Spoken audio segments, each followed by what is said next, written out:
Hey y'all, hey, we are back for another review of Sisters on BET. Just jump right into it. We're on season 4, episode 12, entitled Goodbye at the Door. And for this episode, Fatima should have said goodbye at the door. Because now she done got her ass hemmed up. Let's talk about it.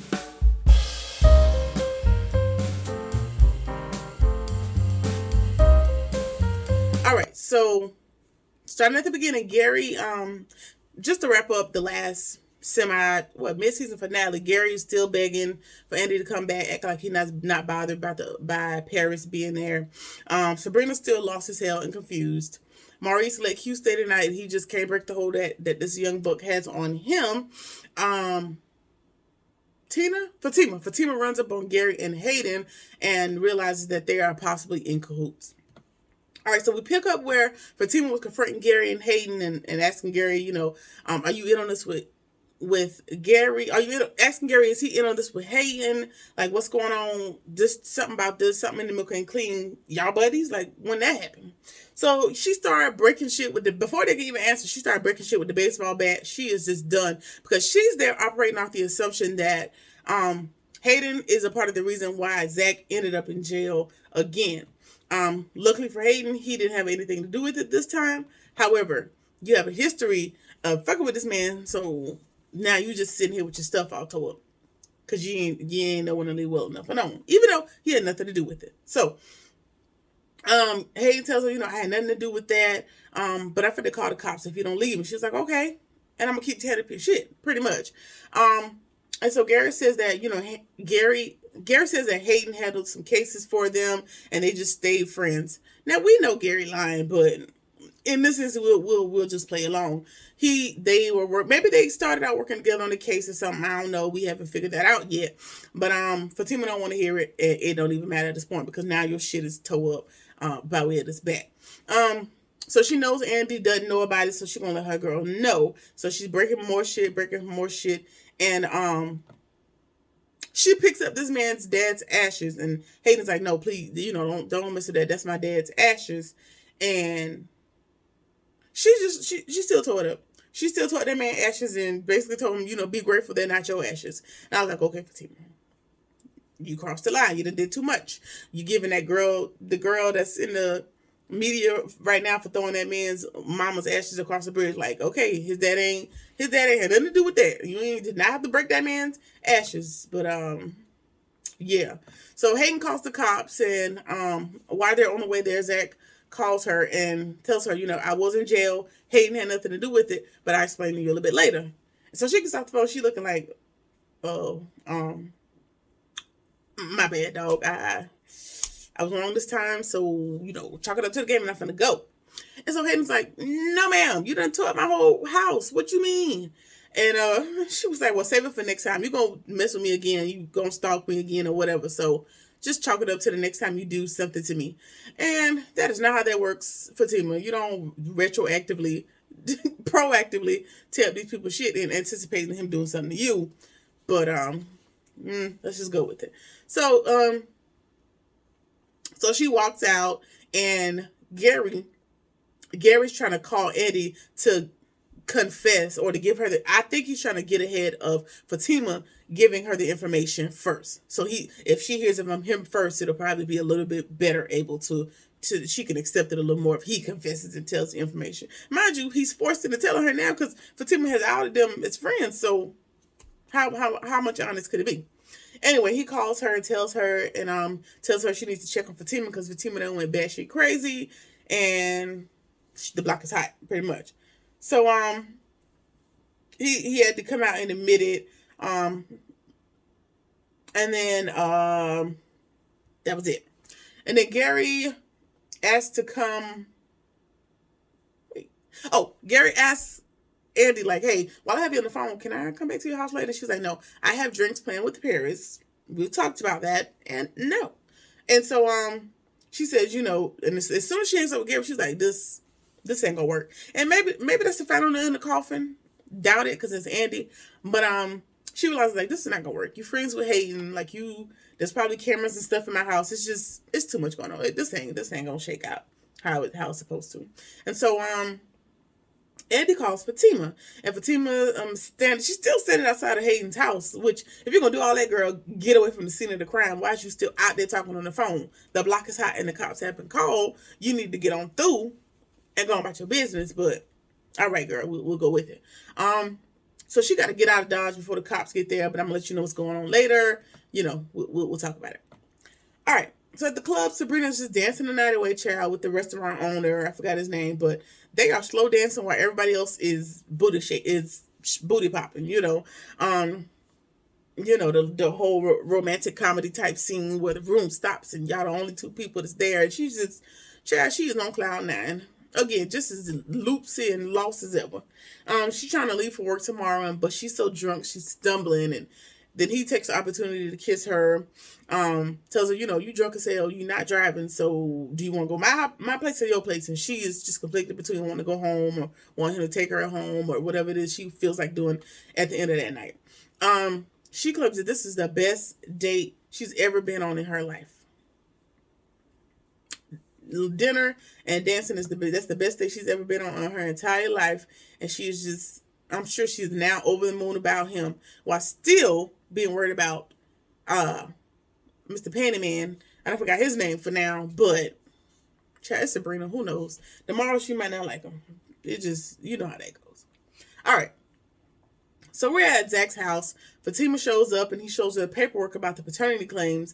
She don't really know whether to believe him or not, because during that time he was definitely out here real bad in these streets, just dipping and doing it, and just, being a whole whore about this time. So, she doesn't believe that he's for sure that, okay, maybe you don't know this lady, maybe you do, you may not remember, so we got to see what happens. And then she tells him what she did to Hayden, and she's like, listen, I'm tired, I just want to go lay down, I'll holler at you later. So she's headed off to get a shower in. At Maurice's, so that sums that up. At Maurice's, Q is on the couch, and he tiptoes his ass into Maurice's room, talking about it's lonely on the couch. And then he tells Maurice that he has a good heart, and that Maurice is the only person that's ever been good to him, so he just really likes Maurice, and blah, blah, blah, blah, blah. You should have figured that out before you robbed him. Like, that's kind of something you should have deduced before you took advantage of said kindness and robbed the damn man. Duh.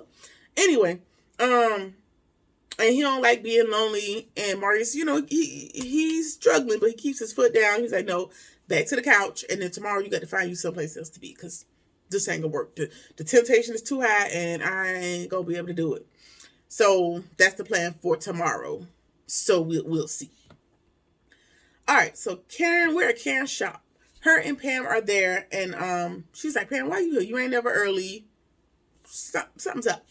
And Pam knows that Aaron is coming to take her to the GYN, the gynecologist, today to do the paternity or whatever it is as it relates to the baby. And Pam tells her that Zach was arrested, and Karen didn't know, so she's like, oh my God, what happened? She don't know. Then Aaron shows up. And Karen is still telling that man not to get his hopes up, because there's just 110% no possibility that this baby could be his. And he has told her, ma'am, I have done the math. I done backtracked. The math is mathing for me. So we're going to go to my lady, and she going to do the test. It just is what it is. And she's, still trying to kill a dream. But we'll find out, hopefully, next episode, because this is dragging on too long as well, child. Who's the baby daddy? So we can move on with the move on, child. All right. Andy calls Danny, tells her to wake up, and then she sends her a picture. It looks like El Fuego is a IT specialist of sorts, so I guess he fixes computers by day or hacks computers, whatever he does with electronics. He does that by day, and then he strips by night. Try to pay your way to school, whatever it is that you're trying to do. He's an okay, she said electrician. Slow down, girl.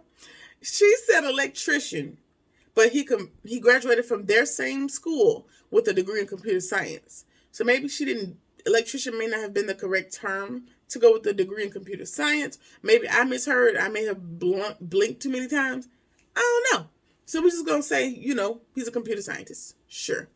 So she's trying to figure out, why is he stripping? And We don't know at this point. So Andy's going to have him come by to confirm if Gary is really spying on her by way of sweeping her house and computers and all her other electronics to make sure he hasn't placed anything on her. Now, if we know Gary, we already know that the answer is yes. You have trackers and things on all of your things. So just prepare yourself to just be outdone and flabbergasted at the fact that Gary has trackers on you. Like, we all know that, girl. Just calm down. Anyway, Mars is up the next day. Q is sleeping on the couch, and he wakes him up with pots and pans. Like, listen, I ain't get no sleep because of y'all. Y'all ain't get no sleep because of me. He's on that type of time. Like, listen, you got to go. Shit's already on the porch. Let's go and wrap this up. I can't really take too much more of this. Let's go. And so he talking about, where I'm going to go. Like, what I'm supposed to do. That's not my responsibility, sir. You got a good night's rest. Go talk to the PO. Find you something to do. Find you somewhere to be. And so he's like, listen, what about, so I have to be at this address on file from 6 a.m. to 8 p.m. From 8 p.m. to 6 a.m. What if I just come during that time frame? Absolutely the fuck not. Why would I leave you in my house for a full day's work schedule when you have robbed me, sir? Why does that make sense to you? And just every last ditch effort to get Maurice to let him stay, and it's just not working. He claims he's gonna be back outside waiting on the porch until he's let back in. Sir, you are squatting at this point. Get out and go on with your life. It ain't working. Maybe try again next week, but please find you a shelter, a halfway house. Find you somewhere to be. Okay, just for me. All right.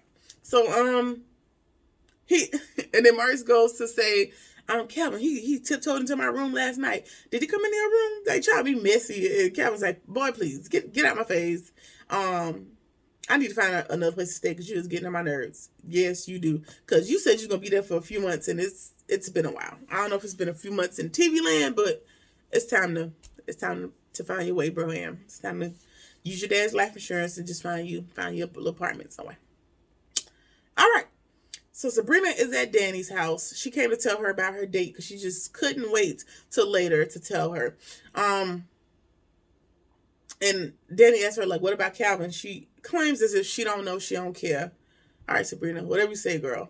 And then Sabrina said, she was like, you were worried about me, but you let Preston slip away from you. And I guess we all agree on that. And then they'll see each other later. Because now they have another meeting to talk about, I don't even remember, I think maybe Karen or something. I don't know. But yeah, so they'll see each other later for the little powwow that they got at Andy's house. Somebody's house later on. All right. So Preston stops by to talk to Zach. Weird, because I didn't know they became friends. Like, let me stop by and talk to you, friends. But yeah, they talking, and he act like he want to help, but it's really about Danny. And what we learned in this scene is that Zach, messy tail self, is the reason that Preston went on dates with them other broads, I guess to teach Danny a lesson, and I guess to make her come crawling back to him, but it didn't really work out that way. So Preston is talking to Danny like, your plan's not working. I really want her back, so what I'm supposed to be doing? And so they just chatting and talking it up. And, he feels bad because he keeps doing it off the advice of Zach as if he's somebody's model for a relationship. And then Jake shows up. So he, goes off to do something else in the house to help Zach. And Jake shows up. And so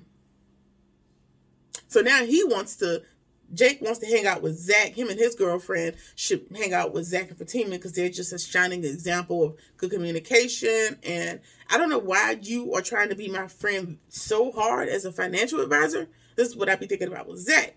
But it's strange. It's giving forced. I don't know why. It's something with Jake where he's trying very, very, very hard to be Zach's friend. And I don't know if that's by way of Gary planting him there or if he is truly interested in being Zach's friend. Hopefully we'll find out between now and next season. Because, girl, this is a long season. I don't know about this. We on episode, what we at? We're on episode 12. And it just feels so long. And it's probably because so much time passes in between. And then like the mid-season finale. Like it's a lot. lot of words. It's a lot of things. I'm just saying. Anyway, moving right along. And then Jake tells Zach that, hey, we need to go over that FCC information for the investigation, with him like brushing up on his, basically getting his story together for when they question him, because you don't have your shit together, and they're going to want to know again how you came into all this money and you have no answers. So we need to go over what we need to go over, and you need to stop playing. So they're gonna do that right now.